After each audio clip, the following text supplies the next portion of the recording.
Don't worry, this is not a vertical video. In just a minute, we'll switch back to our normal 16:9 widescreen format to take a closer look at these shelves. I just wanted you to get a look at the full Shelf 13, the latest shelf in our multi-episode, multi-shelf complete comics collection tour. I've pulled it out of its regular corner in order to film it better and to give you a comparison with Shelf 12, the one that I did just a couple of weeks ago. In many ways, Shelf 13 is identical to Shelf 12. It's the same design style and dimensions, except that Shelf 12 had 5 shelves and this one has 3. I know it looks a little larger, but actually it's identical except for height. Other than shelf number 3, the first, second drawn and quarterly dominated shelf, this is the smallest shelf in my collection. In spite of being a small shelf, Shelf 13 has a lot of variety, particularly because, like the bottom of Shelf 9, it works as a catch-all shelf. This is a shelf in which new arrivals are housed until they're read or classified and put into their final destination shelves, or a place where I put books when I'm reorganizing my shelves and trying to work out a new system the way that I currently am doing. So it doesn't have a distinct identity the way that some of my other shelves do, the way that Shelf 12 was a Dark Horse shelf, for example. Dark Horse books do feature on the shelf, as do old favorites Drawn and Quarterly and Fantagraphics, and a couple more indie publishers. For some more details, let's spin this around, get a little closer, and take a look at shelf number 13. The first book on the shelf is Misery Loves Comedy by Ivan Brunetti, published by Fantagraphics Books. A lovely cloth-bound edition of some extremely cynical, disturbing, vulgar, purposefully so comics by comics creator and scholar and academic Ivan Brunetti. We've seen a couple of Ivan Brunetti books on our previous shelves. There was Cartooning and Aesthetics on shelf 8, as well as the edited volumes for Yale University Press of Modern Graphic Fiction. This is a collection of his comics from his series Schizo and from other publications and collections, and it's not really safe to display. It's not for everyone's tastes, but it does have an interesting power, taking some extremely transgressive stuff and putting it into round-headed cartoon figures, almost like Chris Ware figures. Then we have 2 books by Shabute, The Park Bench and Alone. I talked about these 2 books as well as Dark Horse's Moby Dick by Shabute, which is on shelf 7 for the best comics reading of 2018. These 2 books and Moby Dick made up my best hat trick. Superb books and highly recommended. Also highly recommended is The Lost Boy by Greg Ruth. This was the first Greg Ruth work that I read. I have since read his Conan work with Kurt Busiek, and this is a terrific fantasy story that, although with a child protagonist and, quite suitable for children, does carry with it a sense of eerie dread and danger that's often missing from stories like this. Coupled with his wonderful pencil artwork, this is a magical book in more ways than one. This is a standalone read, but could very easily be part of a series. I would love to see Greg Ruth return to this world. This is another copy of Gentleman Jim that we also saw on shelf number 9. This is a used copy that my wife picked up in one of her hunts. Then we have over here a number of books by Canadian writer-artist Seth, one of my current favorites. We've got some volumes of Palooka-Ville. This is Seth's anthology comic series. It used to be published in comic book form until issue 19, and from issue 20 onwards, it became this annual hardcover book from Drawn and Quarterly. I find Seth's work to be beautiful in art and in writing. It's very steeped in nostalgia. He's also an artist who's very famously nostalgic. He wishes he was born another time. He's fascinated with things from another time. And about Palooka-Ville, one of these blurbs says Seth is so old school that his blog is a hardbound book. And that's fairly accurate, because these contain sketches, they contain little notes, as well as serialized stories. So, for example, issue 20 continues the serialization of Clyde Fann's many years in the making story that finished just last year. So this is issue 20, this is volume 21, volume 22, and volume 23. Beautifully designed volumes by the author himself. If you haven't heard of Seth, picking up any volume of Palooka-Ville will give you a very good idea what you're in for. But possibly one of the best introductions to Seth might be Wimbledon Green, the greatest comic book collector in the world. This is a very funny parody sort of story about comic collectors, an entire subculture of people who bid against each other, done in a multiple comic format, much like George Sprott, the large Seth book that we saw on Shelf 7. This is made up of talking head interviews, historical recreations, catalog pages, a number and variety of styles in trying to excavate in a mockumentary style the character of Wimbledon Green, this mysterious and incredibly famous collector with some rare gems in his possession. A very funny book and a wonderful introduction to the tongue-in-cheek style that Seth is capable of. A follow-up companion piece to Wimbledon Green is the GNBCC, the Great Northern Brotherhood of Canadian Cartoonists, exploring the world set up in Wimbledon Green, this kind of extremely detailed, made-up world of Canadian cartoonists and Canadian comics history, done in Seth's elegant and inimitable style. George Sprott, Wimbledon Green, and the GNBCC are great standalone reads if you're not getting into the longer series that are collected in Palooka-Ville, like It's a Good Life if you don't weaken from the earlier stories or the recently concluded Clyde fans. But honestly, all of Seth is completely worth looking at. I definitely want to do a more detailed exploration of his comics one day. He is one of my current absolute favorite comics artists. This is Mark Twain's autobiography, 1910 to 2010, by Michael Kupperman. It's a funny book. It's not all comics. Much of it is illustrated prose, but it does have comics built in there. And this is a second-hand ex-library copy, which comes from the U.S. Air Force Base Library in Robbins, Georgia. So greetings, Robbins, Georgia. Then we have two different editions of Persepolis by Marjane Satrapi. Persepolis is perhaps one of the most famous comics in the world, and this is the two paperback volumes in a slipcase edition. Volume 1, Story of a Childhood, and Volume 2, The Story of a Return. I really like this format of Persepolis. I am a big fan of Volume 1. Volume 2 is good. It's not as great as Volume 1 is. So I like having them separately, but I also love the design. It's a cheapish production. I mean, it is paperback and it's a thin slipcase, but I still find it very pretty.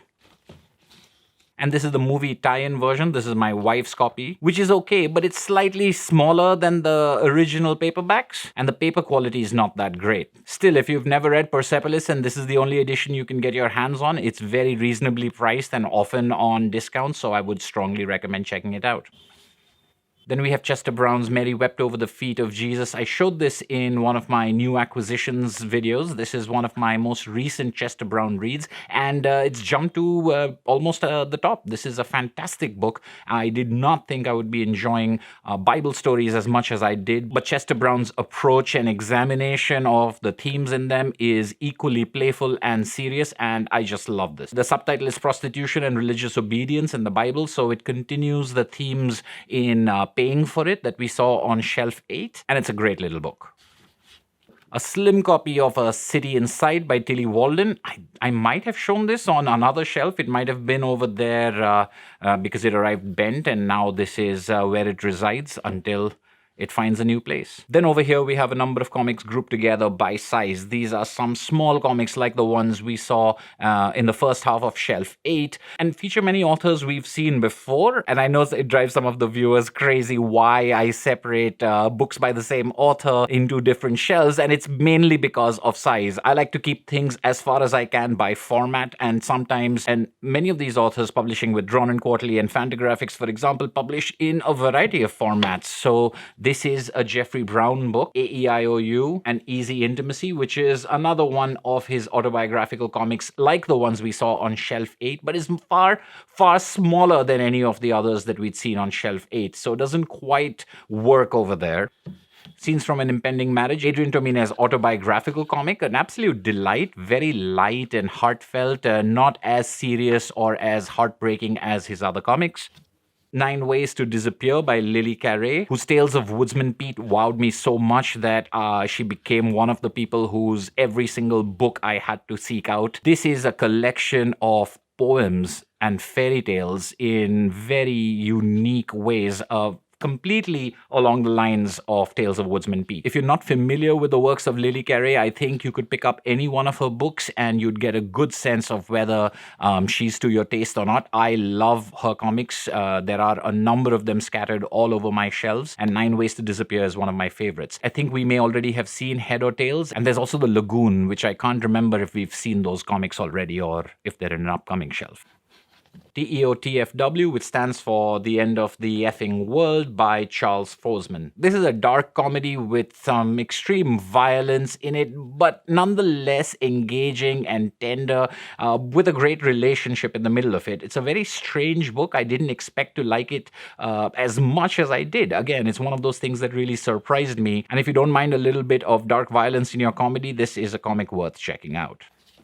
Cave In by Brian Ralph is a silent comic that was a terrific adventure that can be read as a children's story, but also by adults. It's quite atmospheric. It has all kinds of creatures in it, and the story that it tells is simultaneously so strange and so relatable that I picked this up on a whim in a bookstore, and I'm really glad I did. This small little strange comic is quite unique.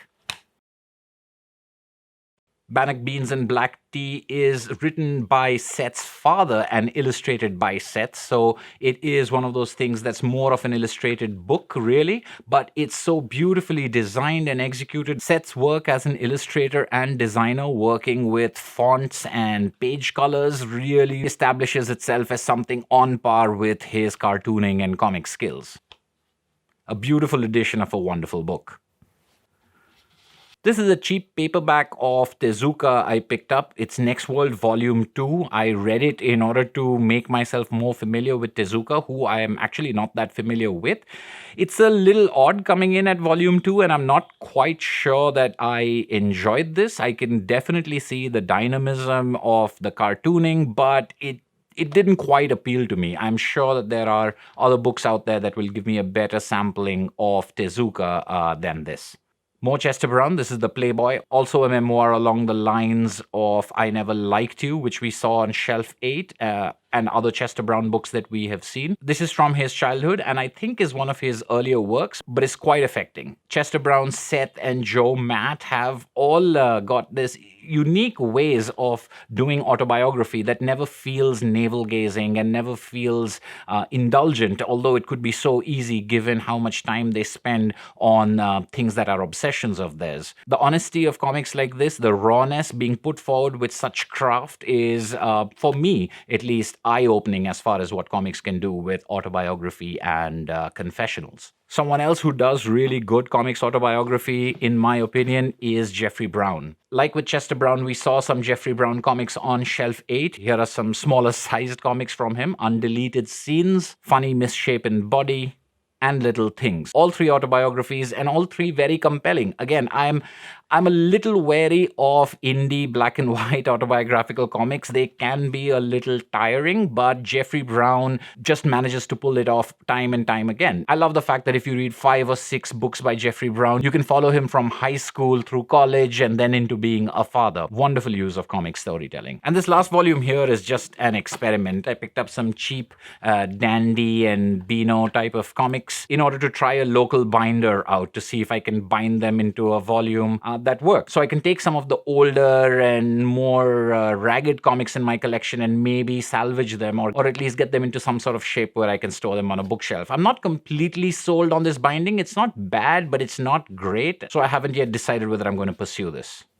Moving down to the second shelf, we go from the smallest, tiniest books on this shelf to some of the largest, bulkiest ones. Right at the beginning is Arkwright Integral by Brian Talbot. This is a collection of all the Luther Arkwright comics by Brian Talbot, the adventures of Luther Arkwright, as well as Heart of Empire, the legacy of Luther Arkwright. I've grown to really love and appreciate Brian Talbot. We've seen Alice in Sunderland, as well as a couple of other comics on Shelf 7 by Brian Talbot. He may also be familiar for his contributions to the Sandman and other series, but his independent work, the stuff that he writes and draws himself, is really something else. He seems to be one of those giant brain type of people, and Luther Arkwright seems to be quite an influential series. I see a lot of things like Alan Moore's League of Extraordinary Gentlemen or Promethea, stuff from Warren Ellis, stuff from Grant Morrison, kind of being born, or at least being referenced. This is science fiction with parallel realities and dimensions, but it's also quite literary and quite intellectual. It's not a light read by any means. Shamefully, I haven't finished this volume. Now that I think of it, this could have been a contender for my best science fiction comics. It's quite dense, but rewarding if you give it a shot. I need to finish it, and then maybe I can do a spotlight on Brian Talbot, in which I mention Arkwright. It's very different from the non-fiction or semi-non-fiction stuff that he does, particularly collaborations with his wife. But in many ways, this is a towering achievement of comics that isn't as famous as it should be, probably because of its density.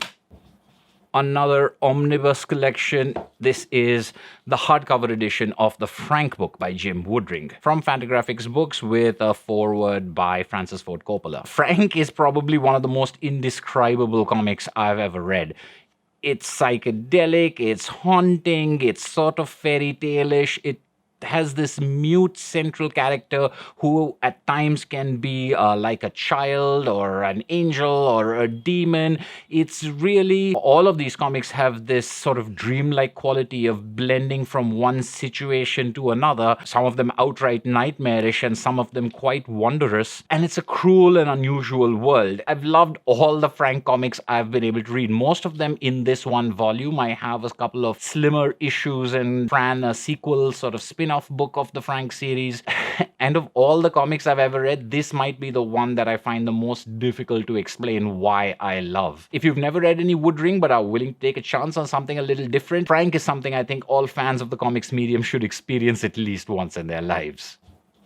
Something a lot more accessible, but equally impressive. These are 3 volumes of Black Sad, translated into the English and published by Dark Horse Comics. The first volume is Black Sad, the second volume, Black Sad, A Silent Hell, and the third volume, Black Sad Amarillo. Noir adult comics starring anthropomorphic animals, very slick art, extremely hard-boiled writing. All of these are collections of short stories, very cool, very thrilling noir comics fiction. Also noir crime fiction, but a very different style, is Stray Bullets by David Lapham. This is probably my favorite crime comics ever. I think most other crime comics pale in comparison to David Lapham's towering achievement over here. It's so character-based and so realistic in the way that one moment flows into another and violence erupts out of nowhere. It's the kind of gritty, down-to-earth, dirty crime that still manages to be poetic the way that Elmer Leonard or Quentin Tarantino are able to do at certain times, but all with a very signature ugliness and elegance. You really do care about the characters and their stories over here, even when they're not the nicest of people. This is the Uber Alice edition, which collects all 41 issues of the original Stray Bullets run. Stray Bullets was originally self-published by David Lapham. El Capitan was his publishing company, and it had a very tough history. He published 40 issues, but only got to finish it much later when Image Comics published issue 41, put out this edition collecting them all together, and started publishing the new mini-series of Stray Bullets. The original trade paperbacks are quite hard to get, which makes this the definitive edition to get unless you can track down all 41 single issues. However you choose to read it, Stray Bullets is a must-read comic. Tucked in here is We Can Fix It, a time travel memoir by Jess Fink. This is a very funny and raunchy comic about going back in time to various escapades and trying to be better at them or trying not to make certain mistakes, but then also having that butterfly effect. It's quite smart and witty, and if you don't mind the X-rated storyline, this is a very enjoyable read. Up here on this stack are a bunch of indie comics and paraphernalia. Here are some postcard-sized prints from Buckermax, which are essentially Tintin pastiches starring cult Indian comics figure Chacha Chaudhary. Maybe too inside joke for non-Indian readers. And some thin zine-sized comics from Indian indie publisher Kokachi. I say zine-sized because the production is really high quality. It's closer to deluxe chapbooks than handmade or photocopied comics for sure. These volumes of mixtape are anthologies of Indian shorts, and 405 is a short story that was intended as a movie before it ended up as a comic. If you're looking to try out Indian independent comics, I would strongly recommend publishers Kokachi, and these 3 books are a great place to start. We've seen some other books out of Kokachi on Shelf 8, including those delightful Matchbooks comics. Then we have 3 assorted volumes of the collected Dennis the Menace by Hank Ketchum from Fantagraphics publishers. This is the very first volume, 1951 to 1952, including an introduction and a brief biography and notes, and the first Dennis the Menace panels. Now, Dennis the Menace obviously continued to always be single panel comics, and some of it seems a little old-fashioned, but I've always been a fan growing up reading Dennis the Menace in newspapers. I particularly liked his hair, those little curls on his elbows, and Fantagraphics does their usual superb job in production. I picked these volumes up very cheap off eBay, like a couple of dollars each. This is 1961 to 62, so 10 years after this volume. This is 1959 to 1960, so it's only 3 out of multiple volumes. I thought they were completely worth the money, and I would love to continue collecting these volumes if I can. They're beautiful volumes that are delightful reading. This is the hardcover first edition of Jimmy Corrigan by Chris Ware. I have a video dedicated to this edition that you can find linked in the description and in the top right corner of your screen. And this is a very important comic for me because it was one of those books that got me back into reading comics as an adult by showing me how serious and how beautiful comics could be. And these are 2 collected volumes of Walton Skeezix. This is the first volume, edited by Chris Ware, collecting the early 20th century comic strip Gasoline Alley by Frank King. Chris Ware is a big fan of Gasoline Alley and Frank King, and these 2 volumes that I own are beautiful editions. Wonderfully designed and collecting some great comics. Highly recommended for those interested in the history and the roots of the comic strip. And finally, we have 2 books by Nick Drenasso. I think that's how his name is pronounced. Let me know in the comments below if I'm wrong. This is Sabrina, which recently became the first comic book ever to be longlisted for the Man Booker Prize. And this is Beverly, his earlier work. Both of these are gorgeous and quietly damning portraits of our world today, of our relationships, of how we interact with each other, how we interact with social media, and are absolutely gut-punching stories without resorting to sensationalism or loud violence and things like that. Very highly recommended. As always, it's tough to shoot and show stuff at the bottommost shelf, so this is going to be a quick look at the final row. I have here the 5 volumes of Dark Horse Comics' library editions of Eric Powell's excellent The Goon. This is a great series and done justice in this lovely oversized hardcover edition. Not as magnificent perhaps as Dark Horse's library editions of Hellboy, this remains the best way to collect and read The Goon. Volume 5 is a very recent arrival. I just completed this series last month, and along with The Goon Volume 5, I also picked up another library edition, that of Fear Agent Volume 1. This got mentioned to me a couple of times when I made my top 10 science fiction comics video as something that a couple of people pointed out as one of their favorite science fiction comics, and I found this library edition for very, very cheap, brand new, still in the shrink wrap. It was less than the cost of a trade paperback, so I thought I would give it a shot, even though I know that volume 2 is apparently out of print and very hard to find. It's just a way for me to try it out, but I haven't gotten to it yet. Then we have 2 collaborations between Neil Gaiman and Dave McKean. From Dark Horse Comics, the hardcover of Violent Cases, and from Vertigo, Mr. Punch, which was quite creepy. Then we have Paul and Antoinette, which isn't a comic, but an illustrated children's book by husband-wife team of Karasoet, whose works in comics I've really admired, especially their collaborations with Fabian Wellman that we saw on shelf 7. Then another new acquisition. This is Cousin Joseph by Jules Pfeiffer. This is the prequel to Kill My Mother, which I showed in a couple of... This is the prequel to Kill My Mother by Jules Pfeiffer, which I showed in one of my new acquisitions videos and greatly enjoyed. I haven't yet gotten to this prequel, and that's why it's on the shelf. A couple of other new acquisitions I've not yet classified. Hicksville by Dylan Horrock. I've heard a lot about Dylan Horrocks, and I've read some extracted works of his, I think, in a couple of anthologies, but this will be my first full-length work by him. Also from Dark Horse Comics, Alistair and Adolf, which had a very intriguing blurb, but that's all I know about it. And finally, some issues of the Tarzan magazine from the UK in the 1980s. I picked these up not for the main Tarzan stories, but for the backup Korak stories, which I remember reading in Indian reprints when I was young, and I later found out that they were by Mark Evanier and Dan Siegel, who I've come to know as an adult comic reader, but apparently I was reading and enjoying their stories from way back. Since those Indian comics of my childhood are pretty tattered or lost, I'm glad I was able to replace them with these UK originals. And the UK are originals because these stories were never, I think, published in the United States. They were only for the international markets. If this is your first encounter with our shelf videos and you enjoyed it and stuck around till the end, you might enjoy the other 12 that you can find in this playlist linked over here. If you'd like a closer look at any of these books, let me know in the comments below. You can find a number of videos that have come from such requests on this channel. As always, this has been For the Love of Comics. Thank you for watching, and I'll see you at the next video.